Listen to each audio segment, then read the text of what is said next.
দেখেন, প্রথমেই তো বলতে হয় যে উনি এই দেশটাকে স্বাধীন করছেন। তো মানুষের স্বাধীনতা যেন, মানুষের স্বাধীনতা, ন্যায্য অধিকার সবসময়ের জন্য সুপ্রতিষ্ঠিত থাকে। বিশেষ করে বগুড়াতে আমরা সেটা সর্বোচ্চ চেষ্টা করতেছি। মানুষের ভোটের অধিকার, কথা বলার অধিকার, সবাই যেন ন্যায্য বিচার পায়, সেই অধিকার যে শহীদ রাষ্ট্রপতি জিয়া রহমান সাহেব দেখছিলেন, বহুদলীয় গণতন্ত্র, সেটা প্র্যাকটিস করার চেষ্টা করতেছি আমরা।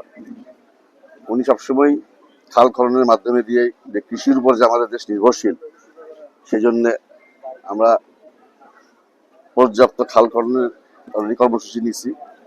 আজকে ওনার মৃত্যুবার্ষিকী, ওনাকে শ্রদ্ধা করে আমার বাবার যে ফাউন্ডেশন ছিল, একে মাবুতার ফাউন্ডেশনের পক্ষ থেকে আমরা মেডিকেল ক্যাম্পটা করছি। আজকে প্রায় 100 ডাক্তার এখানে আজকে করেছে, চিকিৎসা নিতেছেন এবং ওষুধপত্র বিলি করতেছেন। সেই সাথে সাথে আমরা প্রধানমন্ত্রীর একটা সারা বাংলাদেশে 5 কোটি গাছ লাগানোর একটা কর্মসূচি ছিল, আমাদের ইশতেহারে আছে। আজকে আমরা প্রায় 1,500 চারাও, 2,500 চারা বিতরণ করছি, যেটা আমরা সবাই যেটা প্রধানমন্ত্রীর যে উদ্দেশ্য সেটা সফল করতে পারি। কারণ দেশের জলবায়ু আস্তে আস্তে পরিবর্তন হয়ে যেতেছে। যদি আমরা পর্যাপ্ত পরিমাণ গাছ লাগাই, দেশের যে সুষম জলবায়ুর যে সেটা তো রোধ করতে পারবো।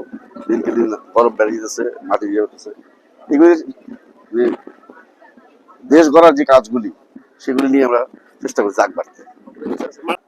আজকের না, এটা ছিল 2001 সালে উনি বগুড়াতে এসেছিলেন। বিশেষ করে প্রায় 10টার উপরে একই দিনে জনসভা করছিলেন, তখন এই কথা বলে গেছিলেন। আমি শুধু ওনাকে এটা স্মরণ করে দিচ্ছি, আর কিছু।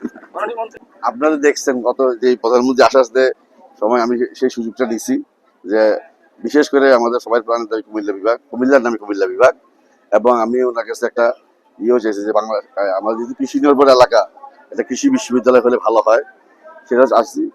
আমার বিশ্বাস ও চিরেই হবে। উনি কুমিল্লার প্রতি সবসময় সহানুভূতিশীল। দেশ নেত্রী বেগম খালেদা জিয়াও কুমিল্লাকে অনেক কিছু দিয়ে গেছেন। কুমিল্লা বিশ্ববিদ্যালয়, কুমিল্লা 500 বেডের হসপিটাল, সবই সময়। ইনফ্যাক্ট আপনারা জানেন কি জানি না, আমাদের যে কুমিল্লা বিশ্ববিদ্যালয়, এটার ফাউন্ডেশন শহীদ রাষ্ট্রপতি জিয়া রহমান সাহেব করছিলেন 1978-এ। ওই ফলকটা এখনো আছে, কেউ যদি থাকেন। তো কুমিল্লার প্রতি সবসময় জিয়া পরিবার দরদশীল ছিলেন, এবং মাননীয় প্রধানমন্ত্রীও এর বাইরে যাবেন না ইনশাল্লাহ।